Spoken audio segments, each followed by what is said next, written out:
Hi folks, this is Chef Kevin, and I'm standing in my backyard in Jamesville, Virginia. I have a whole bunch of beautiful vine-ripened tomatoes. So what I'm going to do is make a classic tomato soup and grilled cheese combination. This is going to be simple, easy, and tasty. So let's do this. Can I get you to a drink? You sure can, sweetheart. Johnny Red Neat, okay? Okay. Do it. Do it. Alright. And you? Do it.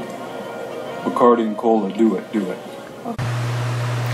So here are my garden-grown tomatoes, nice and sweet. These big tomatoes, I'm not quite sure what the specific species is, but it'll work. And then I actually have some small tomatoes. My tomatoes are small.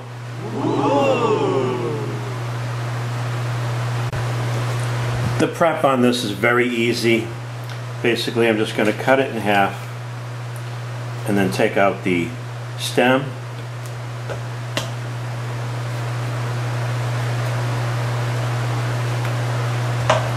Like so.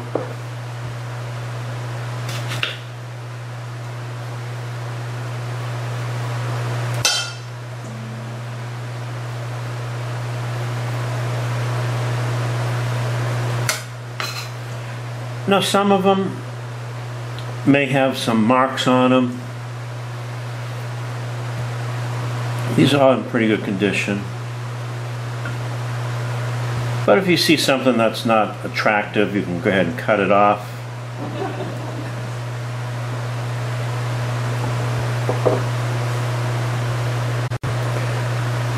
What a crowd tonight, huh? Okay, this is what I'm talking about. I don't know if that's been bug attacked.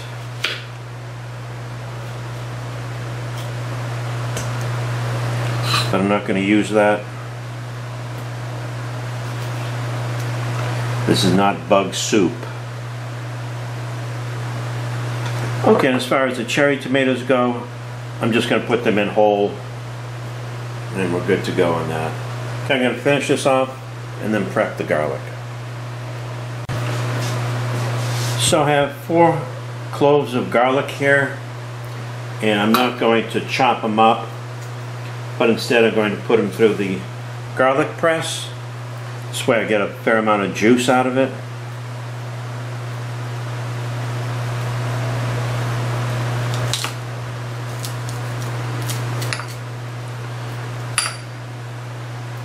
Plus I love the sound of that garlic getting crushed.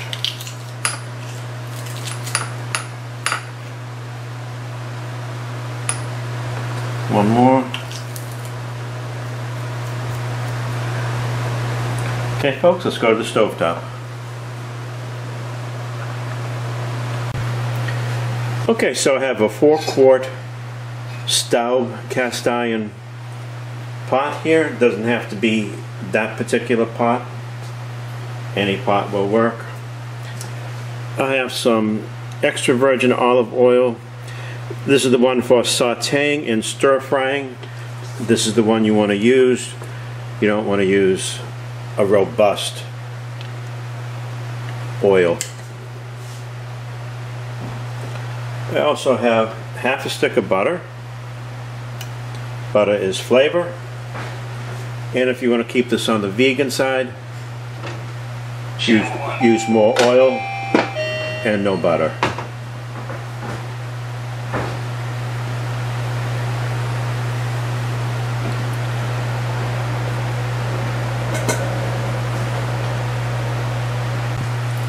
At this point, I'm going to go ahead and add my 4 cloves of garlic. And I'm just going to let that cook down for a while, a couple of minutes. I don't want to make it brown. I don't want to put any color on it. I certainly don't want to burn it.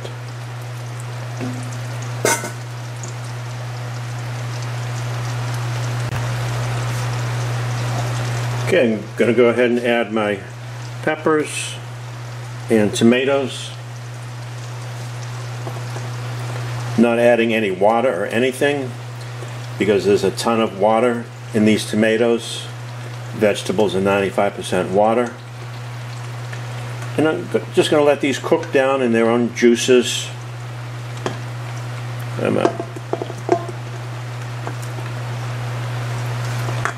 There we go. Very nice. I'm going to add some sea salt to that.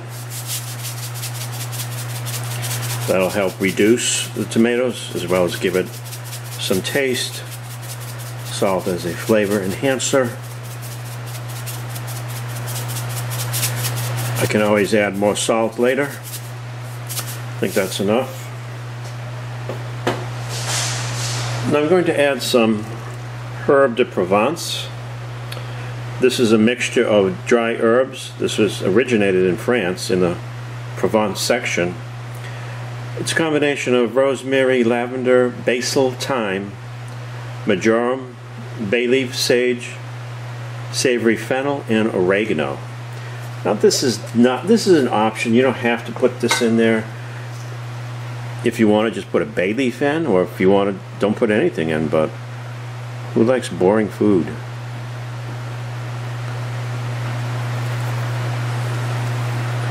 Okay, that was about a tablespoonful.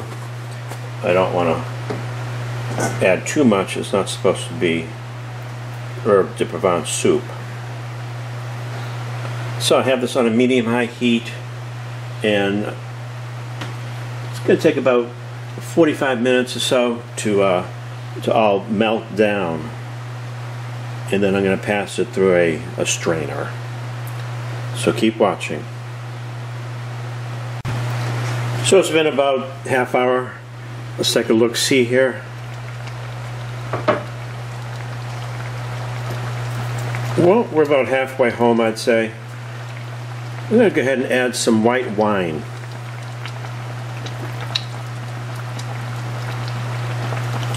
That was about 4 ounces of dry white wine. The alcohol will burn off, and you'll have a nice little wine flavor in there. This is not your mama's tomato soup. And this definitely isn't Campbell's soup. Okay, I'm going to let it keep cooking. This all has to break down before it gets strained. I'm going to keep the lid on, keep the heat in there. That'll help cook them down. Okay, let's have a look. It's been about 40 minutes, perhaps. It's not completely broken down, so what I'm going to do is take this potato masher and just press these down a bit and help the process along.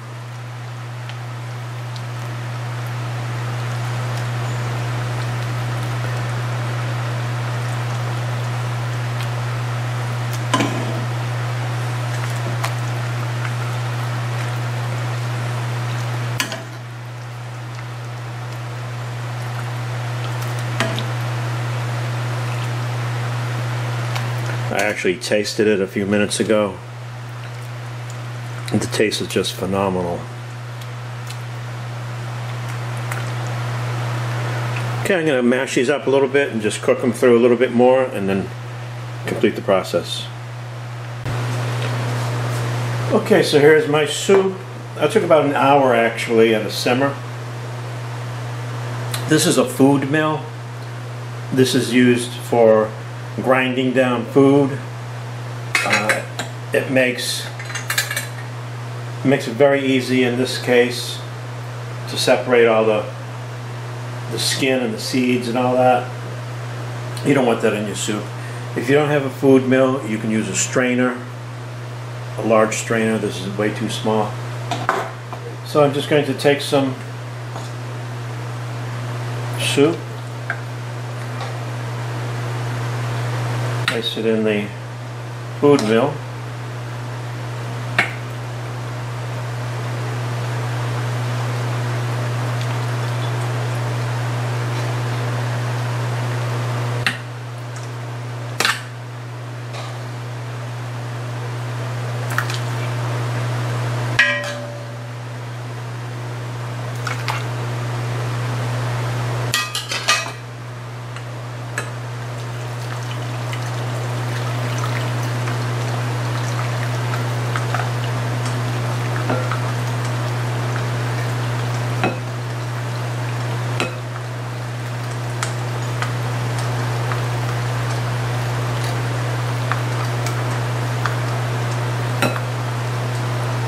Okay, so as you can see, I have a pretty good amount of soup here.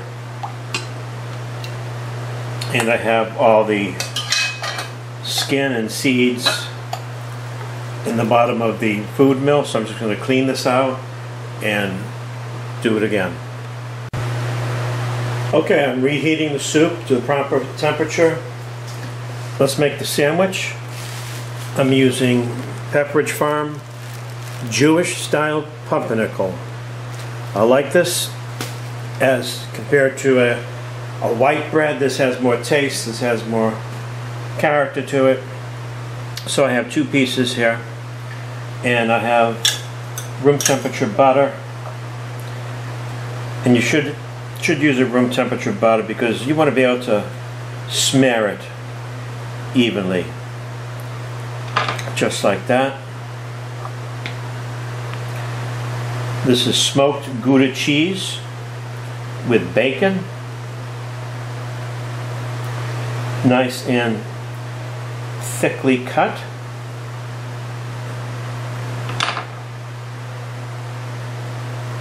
Now I also have some basil here. Basil goes really well with tomatoes. And instead of putting it on the top of the soup, and because there's enough herbs in there, and that's very cliche, I'm going to put it on top of the cheese. You don't need a lot because basil is very potent.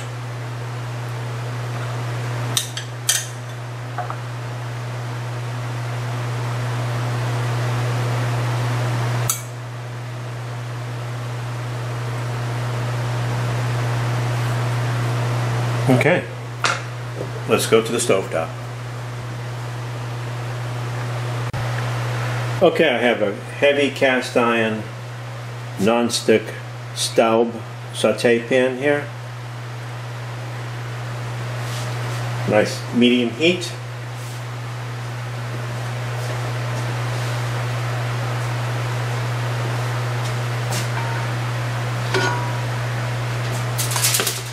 Okay, this goes quick. I'm going to cover that up with a little piece of foil just to have it cook a little more evenly, a little bit quicker. Okay, we're about 2 minutes in.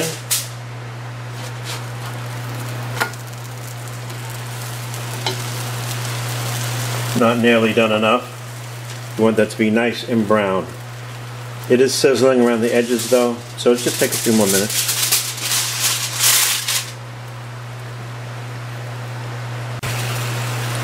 Take another look-see here.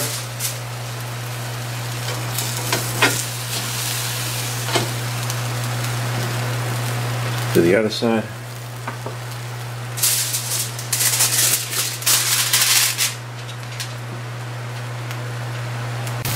Okay, I would say this is ready to come out, and let's serve it. Okay, here we have my wonderful soup, and I'm just gonna garnish that up a little bit with a little oil. Maybe make a little happy face on there. Not a very good artist. Okay, let's cut into this wonderful looking grilled cheese I got here. The cheese is just oozing out. There's no shortage of cheese in this sandwich. So let's do the taste test. Okay, I already tasted the soup. It's just fabulous.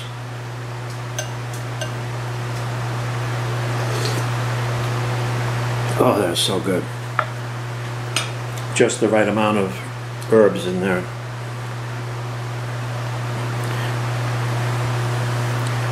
My grilled cheese.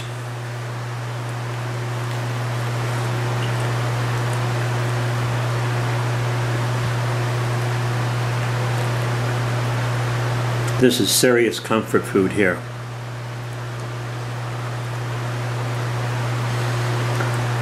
I really like the smoked Gouda because it is smoked. And the bacon really adds a good taste to it.